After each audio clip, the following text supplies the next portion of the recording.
कैफी साहब को लाल सलाम। जब तक सूरज चांद रहेगा कैफी तेरा नाम रहेगा, जब तक सूरज चांद रहेगा कैफी तेरा नाम रहेगा। तेरे अरमानों को मंजिल तक पहुँचाएंगे, कैफी तेरे अरमानों को मंजिल तक पहुँचाएंगे। कमला सिंह करके जी और संयुक्ता जी और जो लोग आगे हैं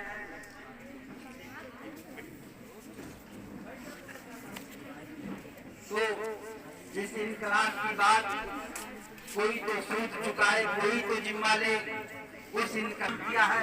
लाखों मार्ग करा करके जनता के बीच में अनाज राशन पानी तक इस सोसाइटी ने जो जिम्मेदारी निभाई है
जिंदगी के शक्ल के काबू में नहीं, नब्ज हस्ती के लहू कांपती आंसू में नहीं, उड़ने खुलने के नकहत हमें के शू में नहीं, जन्नती को और है जो मर्द के पहलू में नहीं, उसके आजाद रविश पर ही न चलना है तुझे, उठ मेरी जान मेरे साथ ही चलना है तुझे। खुशी को उसे में छुटकती है किसा तेरे लिए, फर्ज का भेष बदलती है कदा तेरे लिए, तो हर तेरी एक नर में अदा तेरे लिए, जहर ही जहर दुनिया की हवा तेरे लिए। शाबाश बेटा शाबाश। बदलदाने अगर सुनना पलना है तुझे, कदरे अब तक तारीफ न जानी ही नहीं, तुझमें शोले है यश्क फिसानी ही नहीं, तू हकीकत है दिलचस्प कहानी ही नहीं, कदरे अब तक तारीफ न जानी ही नहीं, उठ मेरी जान मेरे साथ ही चलना है तुझे, उठ मेरी जान मेरे साथ ही चलना है तुझे।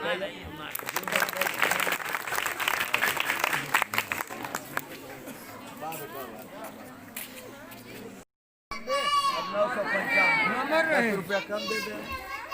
अमर रहे वाह बेटा, अमर रहे। ए प्रभात लैला, अरे वाह बेटा वाह। ये हमारी पोती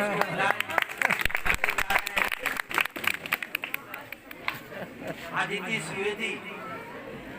स्वेदी है, कैफी साहब के अटेंडेंट और उनकी बेटी है जिनको कैफी साहब बम्बई एक बच्चे के रूप में पाल पोस करके बड़ा किया और अपने मरने से पहले जो आप एटीएम सेंटर देखे होंगे वहाँ एक छोटा सा बंगला गोपाल स्वेदी को भी बना के दे दिया।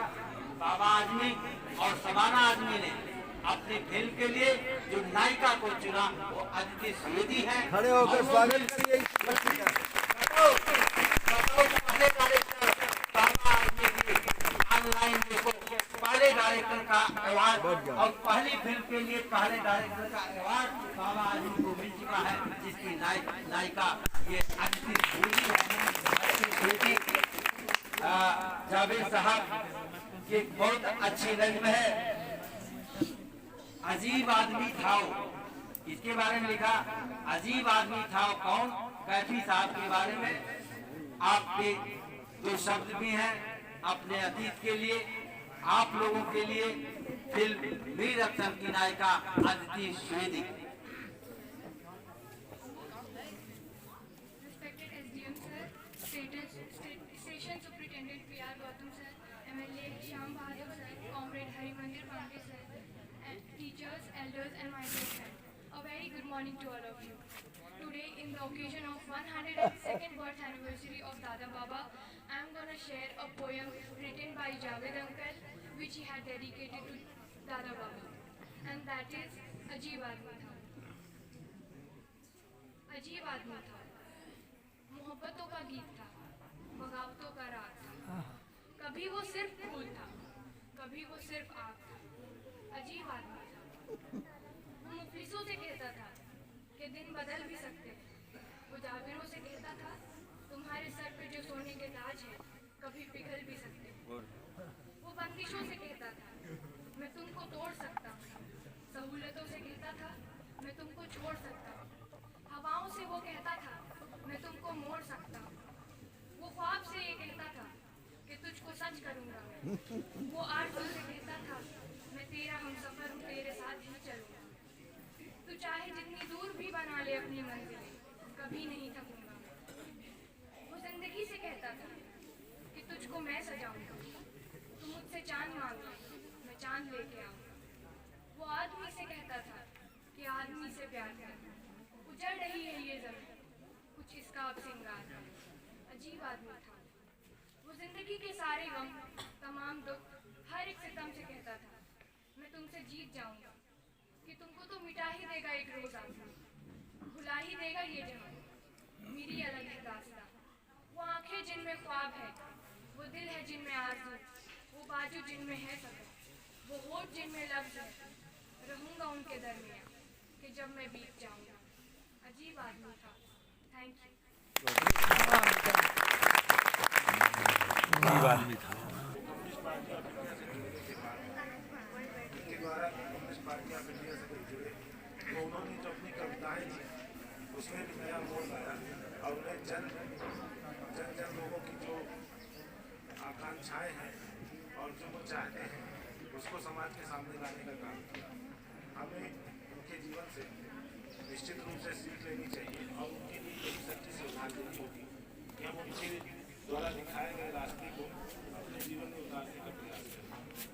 इन्होंने बॉम्बे जैसे खुशहाल की पीढ़ी या जिसे आप आरामदायक जिंदगी कहेंगे उसको छोड़कर वापस भिजवा आए और यहाँ जो पिछड़े लोग हैं उनके विकास के लिए बहुत सारे काम किए।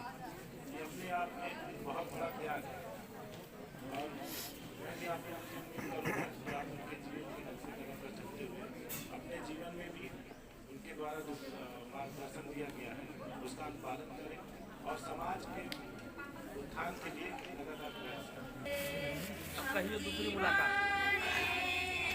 हम परवाने अपने वतन के चमन के, प्रयास ने हमको जन्म दिया है। शांति का, उन्नति का, प्यारी का चमन, जिसके वास्ते निसारे हैं मेरा तन मेरा मन, ऐ वतन ऐ वतन ऐ वतन, जाने मन जाने मन जाने मन मेरा। 102वें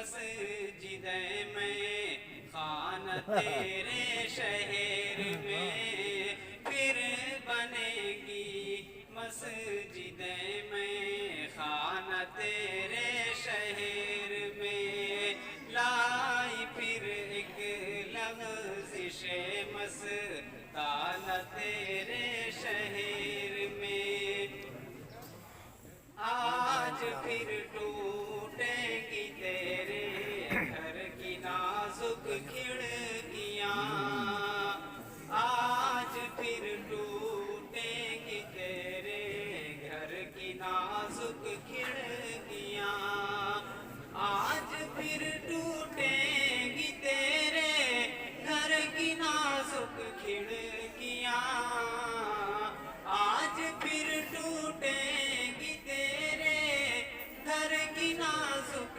खिड़कियाँ आज फिर देखा गया दीवाना तेरे शहर में आज फिर देखा गया दीवाना तेरे शहर में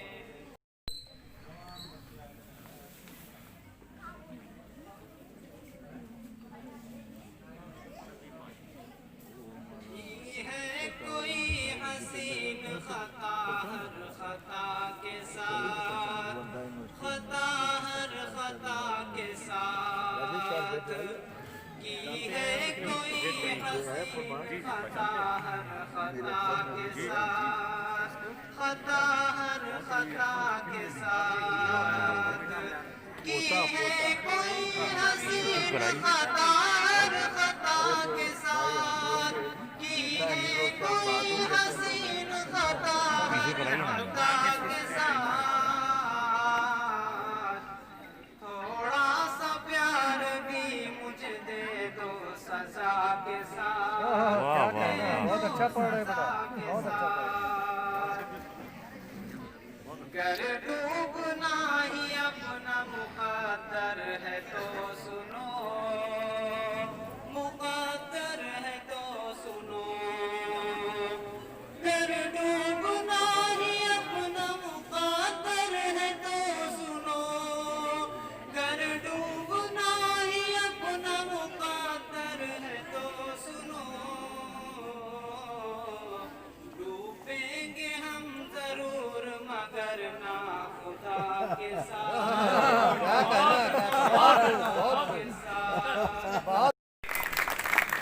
आज की रात बहुत गर्म हवा चलती है आज की रात फुटपाथ पर नींद नहीं आएगी तुम उठो वो उठे वो उठे मैं भी उठूं कोई खिड़की इसी दीवार में खुल जाएगी कोई खिड़की इसी दीवार में खुल जाएगी इस तरह का कम्युनिज्म जब तक आप कैफी साहब जैसे नेता को शायर तो थे ही कभी तो थे ही और बहुत जिंदा दिल इंसान थे मैं तो उनसे जब मिला था तो बिल्कुल हम लोगों को लगता है कि मैं 20-22 साल का रहा होऊंगा तो एक घटनाक्रम मैं आपसे शेयर करना चाहता हूँ वहाँ उनकी बड़ी कुर्सी लगी हुई थी और मैं बगल में बैठ करके गोपाल जी हैं चाय पी रहा था शाम का समय था उनके साथ उन्होंने कहा कि श्याम बहादुर समाज में बड़ी अराजकता बड़ा भय व्याप्त हो रहा है इसको सब लोग लग करके समाप्त खत्म कर हमारी जो गंगा जमनी तहजीब है जो हमारी एक गहती है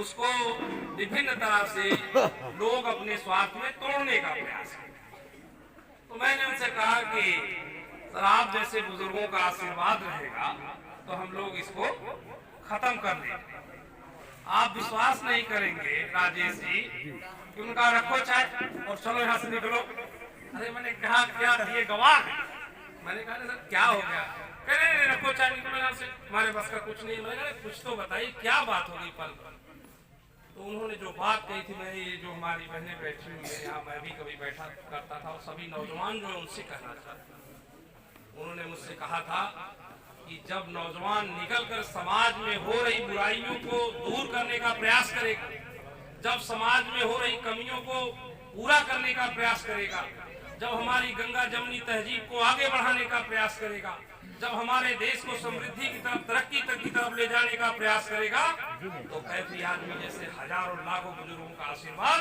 बिना मार्गों से मिलेगा।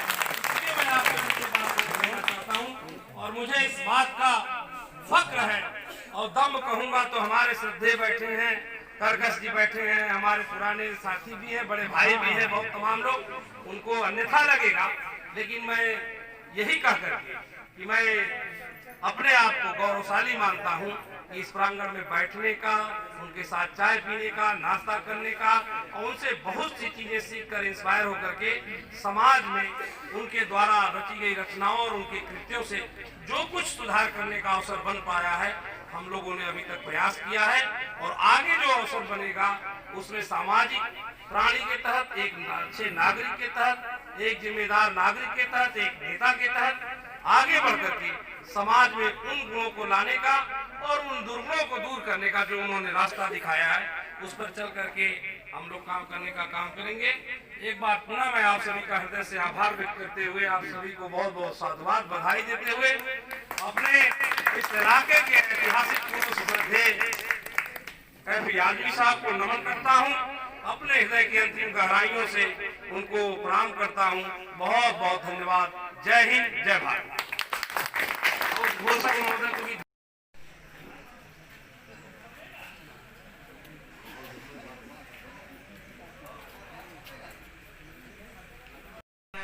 आप दोनों से चाहेंगे कि आप दोनों आ जाओ और कैफी साहब के चित पर माल्यार्पण करो। श्वेता प्रजापति, प्रभात पांडे।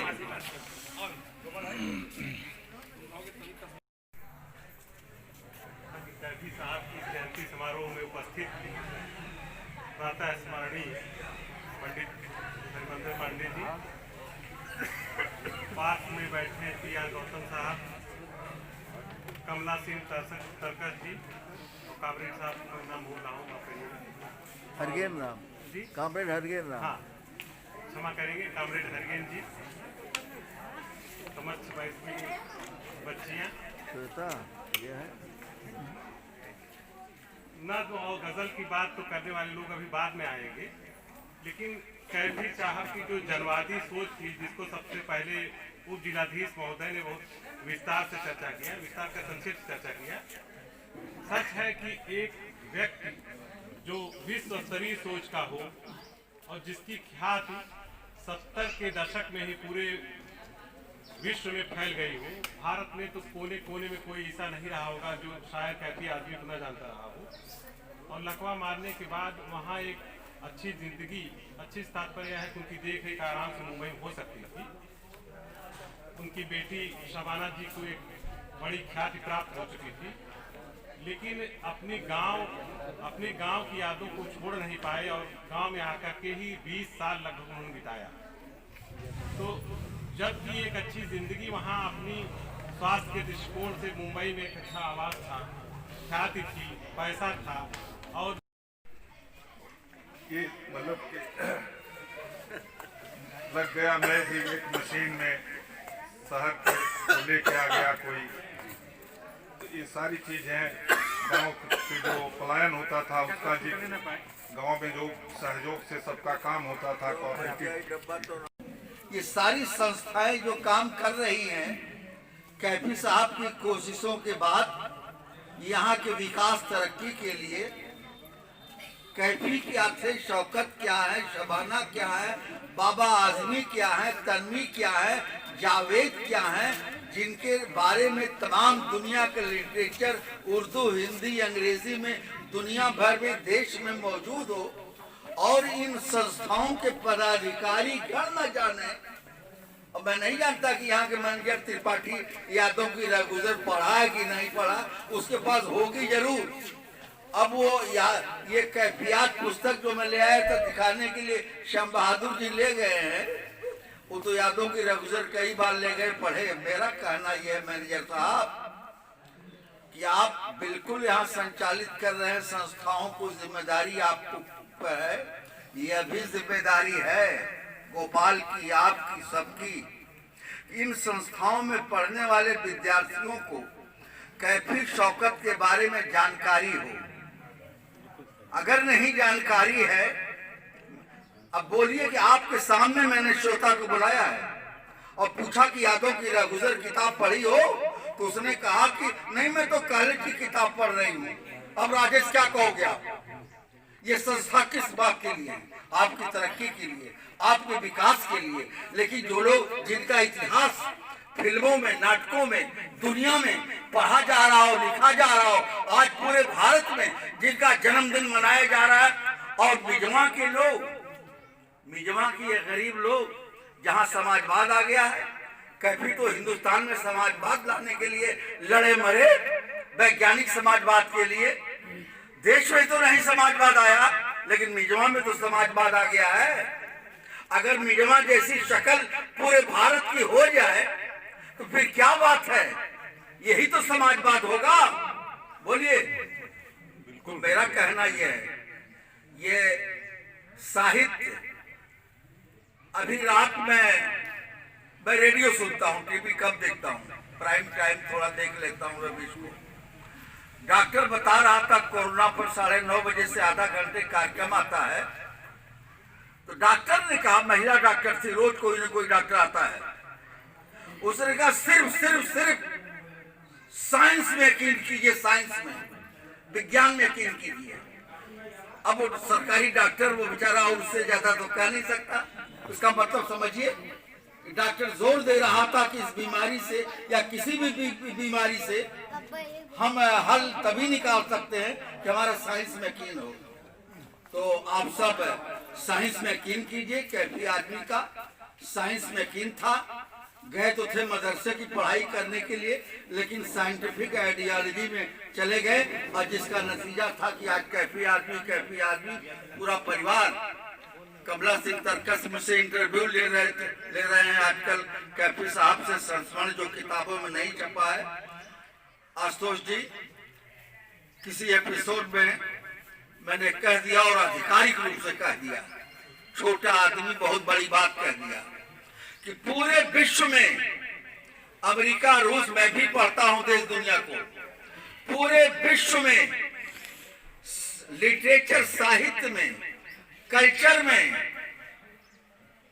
सिविलाइजेशन में, इतना सिविलाइज्ड कल्चर, फैमिली, अकेले तो कोई बहुत बड़ा आदमी होगा, इन लोगों से बहुत बड़ा आदमी। अकेले कोई बहुत एक्ट्रेस हो सकती, लेकिन पूरी फैमिली, कैफी आजमी, शौकत कैफी, शबाना आजमी, बाबा आजमी, जावेद अख्तर, तन्वी आजमी, पूरी फैमिली, पूरी दुनिया में किसी भी देश में किसी की भी पूरी फैमिली इतनी कल्चर आपको नहीं मिलेगी जितनी कल्चर पूरे विश्व में अकेले एक फैमिली है।